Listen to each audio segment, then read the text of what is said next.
Bienvenue sur Apprendre autrement. Mon nom est Geneviève Gauthier et pour notre premier reportage sur l'éducation à travers le monde, nous avons choisi de nous arrêter au Québec, tout près de chez nous, afin de vous faire découvrir les alternatives qui existent déjà à l'éducation. Au cours des prochaines minutes, je vous invite donc à vous pencher avec nous sur les écoles alternatives publiques du Québec et plus particulièrement sur l'une d'entre elles, l'école Papillon d'Or. Située à Val-d'Or, en Abitibi-Témiscamingue, une petite ville de 33 000 habitants, elle est l'une des 46 écoles alternatives publiques que compte la province.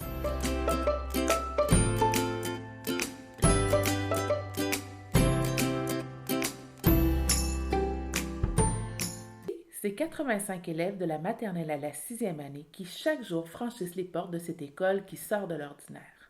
Née d'initiative d'un groupe de parents il y a plus de 30 ans, elle fonctionne depuis à pleine capacité. Moi, je vois l'école alternative comme une école où tous collaborent à la réussite des enfants. Donc, c'est une école où les parents sont impliqués, l'équipe école, la direction. C'est une école avec un principe de co-gestion et de co-éducation. Je pense que chaque école alternative est différente, mais cette école-ci particulièrement, ce qu'elle a de différent, c'est l'implication des parents. C'est l'effet de communauté. Donc, tous les parents participent à l'éducation de tous les enfants dans l'école. Une des clés de la réussite d'une école alternative est l'implication des parents. Mais que représente cette implication? Bien, ici, les parents, ils donnent des ateliers en après-midi, mais sont parfois présents l'avant-midi pour donner un coup de main aux enseignants en classe. Ils vont être sur différents comités. Comme dans la grande majorité des écoles alternatives du Québec, un comité de sélection est mis en place pour sélectionner chaque année les familles qui se joindront à l'aventure en fonction du nombre de places disponibles. Mais la directrice insiste, il n'y a pas d'élitisme ni de choix des enfants en fonction de leurs résultats scolaires. Alors, qu'est-ce qui détermine si une famille peut avoir une place à Papillon d'Or? On va regarder la connaissance du milieu alternatif, le désir d'implication aussi des parents, parce que l'école ne peut pas vivre sans l'implication des parents. La sélection des familles, c'est selon les valeurs, selon ce qu'ils peuvent apporter aussi à l'école. On essaie de voir, d'avoir des diversités dans les choix de parents. Bien qu'il existe une école alternative de quartier au Québec, le choix de ce type d'environnement pour son enfant provient habituellement d'une réflexion des parents. Dans mon cas, c'était permettre à mes enfants justement d'avoir une éducation diversifiée. Je vais plugger votre nom, là, mais d'apprendre autrement aussi, d'apprendre à apprendre beaucoup et travailler sur l'autonomie de l'enfant. Lorsqu'on parle d'école alternative, une inquiétude revient souvent, surtout qu'au Québec, la grande majorité de ces écoles ne couvrent que le primaire. Comment ces enfants qui ont connu un environnement aussi différent arrivent-ils à s'intégrer à l'école régulière lors de leur passage au secondaire?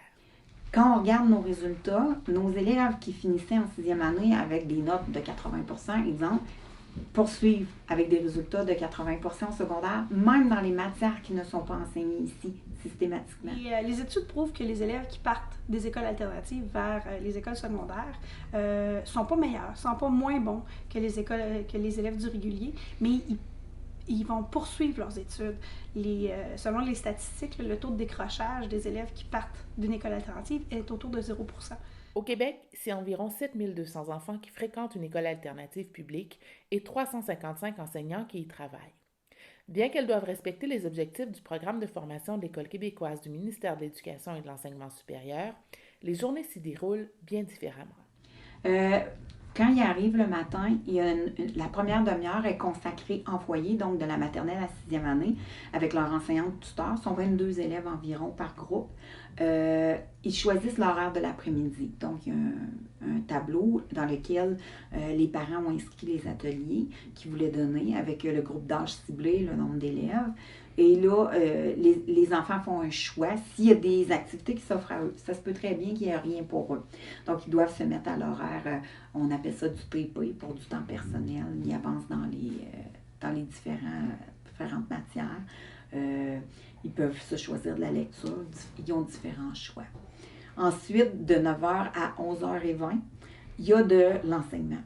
Donc, l'enseignement des matières principales, de 11h à 11h20, c'est de l'étude de mots, de vocabulaire. Il y a pas mal de différences. La première, c'est que le matin, on a des cours.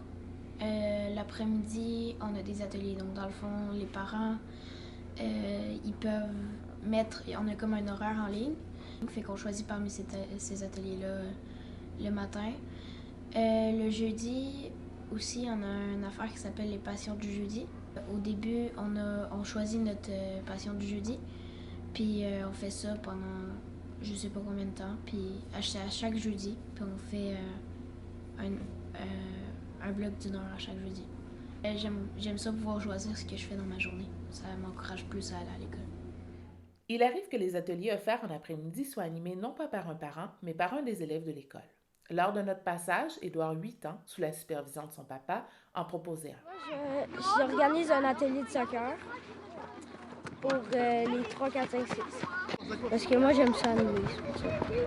Le modèle alternatif gagne en popularité au Québec comme partout ailleurs dans le monde. Mais est-ce un modèle qui convient à toutes les familles et surtout à tous les enfants? Je pense pas que ça va pour toutes les familles. Je pense pas que c'est un modèle qui est bon nécessairement pour tout le monde. Mais je pense que ça devrait être plus accessible que ça l'est présentement. Mais je pense qu'effectivement, il y a des enfants pour qui le modèle est très difficile parce qu'il y a des enfants qui ont besoin d'une rigueur, d'une stabilité. Il y a des enfants pour qui les changements, c'est très, très difficile. Vous avez eu l'occasion de voir ici, le monde se lève pour aller au salle de bain, ne demande pas la permission. Il y a du monde toujours dans les couloirs. Il y a des enfants pour qui le bruit, c'est très irritant. Donc, est-ce que oui, il y a des enfants pour qui ça peut être plus difficile? Oui. Est-ce que ça veut dire qu'ils ne seront jamais capables de s'adapter? Non.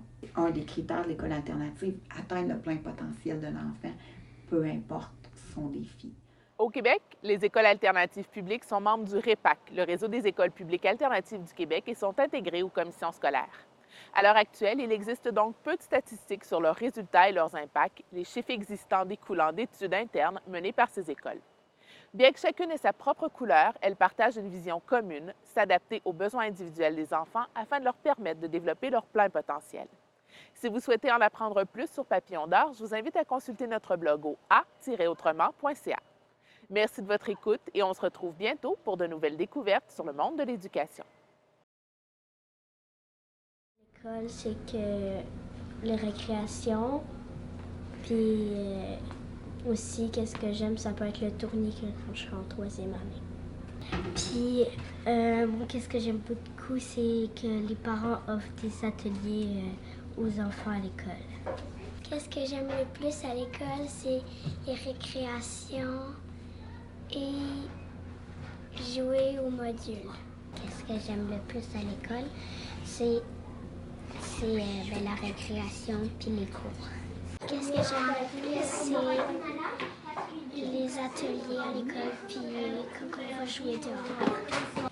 Puis qu'est-ce que j'aime le plus, c'est quand les parents nous apprennent des choses, quand on fait des ateliers. Puis sinon, j'aime l'anglais.